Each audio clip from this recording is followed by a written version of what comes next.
All right, welcome to challenge number two. Hopefully, you guys finished the first challenge, is to fill in all the data. Now, the question is, what do I do with all these numbers now? It just looks like a mumble jumble of stuff. So, I'm here to answer a few of these things for you before we begin.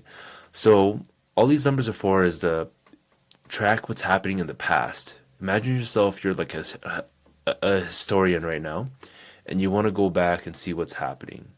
Because usually human beings, we learn from our past. So the better your data, the more accurate it is. Trust me, it will get more complex as your business grows. So you want to make sure you have a good habit of tracking the right things. Next thing is, this is just a total waste of time. Well, I'll tell you what, it's not a waste of time.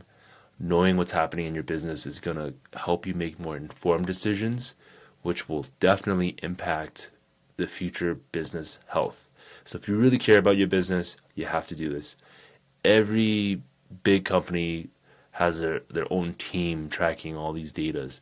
But now, since you're just a startup or you're just a small business that's in the food and beverage industry, there's a reason why 90% or more of food and beverage industries fail. It's because they're not tracking their data and they're not understanding what's happening in their business. So you got to do this. It's going to help you. Another thing is, like, I won't have any time to put this in. You know, when you're just starting off, you're not going to be very good at it. You're going to be confused. You're going to be, what's going on? Just do your best and just put them in.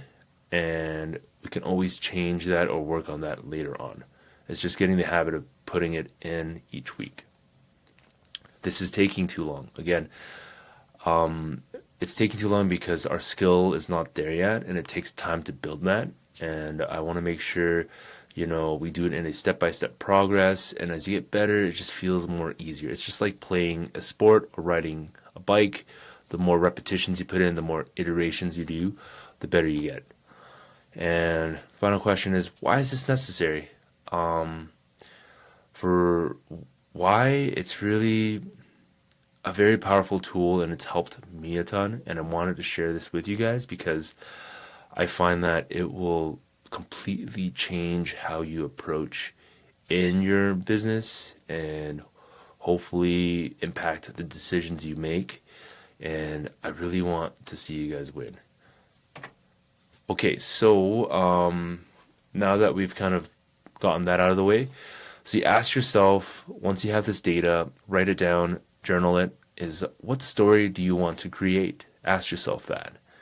Do you want to create a super epic story, or do you want to, create a story that's just kind of, I don't want to, I'm going to be busy this time. So you get to decide how you want to approach and create the scoreboard by creating metrics. And then we'll talk about that later on the next video. So the next question is, where am I not focusing? You'll see weaknesses here. You'll see how come this week isn't that good or this isn't that good. Ask yourself that. What actions did I do to affect that? And then look at, where am I over-indexing? Where am I valuing it too much? I find that, this one's not too common, but you may find instances where you'll catch yourself trying to upsell this, but it's not really moving the needle. And, the scoreboard will tell you what you really need to focus on. So every business is different and complex their own way. I'm here to kind of help bring out what you think is best for your business so you have a tool to kind of make a change. I just described this as like a sword and shield. So again, the question is, what do I need to change?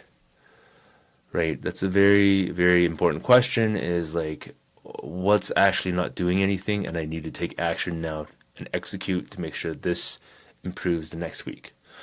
And then ask yourself, with limiting beliefs, what sort of challenges do I think I have, right? Am I lacking the skill of talking to the customer and saying hi and approaching, or am I afraid to try to upsell? Again, that's a big topic, but upselling is also very effective in helping improve customer outcomes. I know people get really uncomfortable with that, but again, we'll talk about all that stuff later on. And ask yourself, when should I apply these changes? Well, I'll tell you right now, apply the changes as soon as possible. The quicker you do different iterations and changes, the quicker you'll find a solution that works. And it can go for anything in your business model. So either the way you communicate, the process of the customers, or okay, my camera kind of cut off a bit there, but yeah, apply these changes as soon as you can. The quicker you do it, the more it's like your boat is sinking. If your boat has holes in it, you want to quickly plug those holes and get the water out. Just think of it like that. It's immediate action right away. Anyways, I hope this helps. I'll talk a bit more and we'll go through the scoreboard on the next video. Anyways, see you guys soon.